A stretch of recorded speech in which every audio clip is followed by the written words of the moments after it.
Kapis meron din sa Bataan? Mapuntahan nga yan. Sa bayan ng Samal sa Bataan, natatangi ang mga kapis bilang isa sa mga pangunahing seafood products nila. Maliban sa kanyang laman bilang pagkain, ang mga shells nito ginagawang palamuti. Tama ang narinig nyo. Ang bayan ng Samal ay gumagawa rin ng mga produktong gawa sa kapis shells tulad ng ginagawa ng ibang probinsya gaya sa Cavite, Ilocos Sur, Iloilo, Davao del Sur at lalo na sa probinsya ng Capiz sa Western Visayas. Ang kapis shells ay isang uri ng oyster na tinatawag itong window pane oyster. Pagkatapos tipunin ng mga ito, ang mga shell ay inaayos, nililinis at pinapakinis bago gamitin sa mga handicrafts. Mula sa mga shells na ito, nakakabuo sila ng mga ornamental box, window panel, pailaw, lanterns, at iba pang mga display sa bahay. Ako si Rodrigo de la Cruz na tubong Samal, Bataan.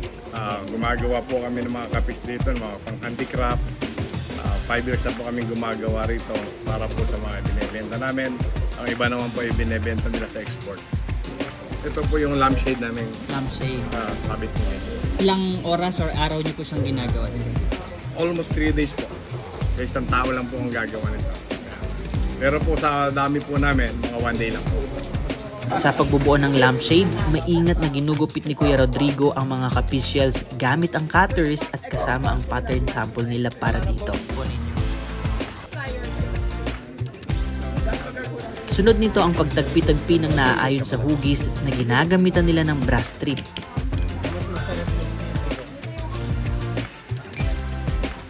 Sa prosesong ito, matinding pag-iingat ang kinakailangan upang hindi masira ang mga shells. Pagkatapos, pinapasa na ito sa kasama para sa finishing touches. Maliban sa mga lampshades, may mga palamuti rin na ginagawa sila Kuya Rodrigo tulad na lang itong jeep at iba pang maaaring palamuti sa bahay. Isa lang si Kuya Rodrigo sa mga umaasa rin sa kapis shells bilang kanilang kabuhayan. At isa rin siya sa mga natatanging Pilipino na pilit binubuhay ang kultura ng Pilipinas. Kaya marapat lang na sila ay suportahan at tangkilikin. Ang pag-usbong ng industriyang ito sa Samal ay patunay na buhay pa ang tradisyon at kultura ng mga Pilipino sa Bataan. Sa ating patuloy na pagtangkilik at pagpreserba sa ating kasaysayan, mahalaga na atin pa itong pagtibayin at linangin ang mga kasanayan na tulad ni Kuya Rodrigo, hindi lang para sa ating mga Pilipino, kundi sa mga susunod pang henerasyon kasabay ng impluwensya ng modernisasyon.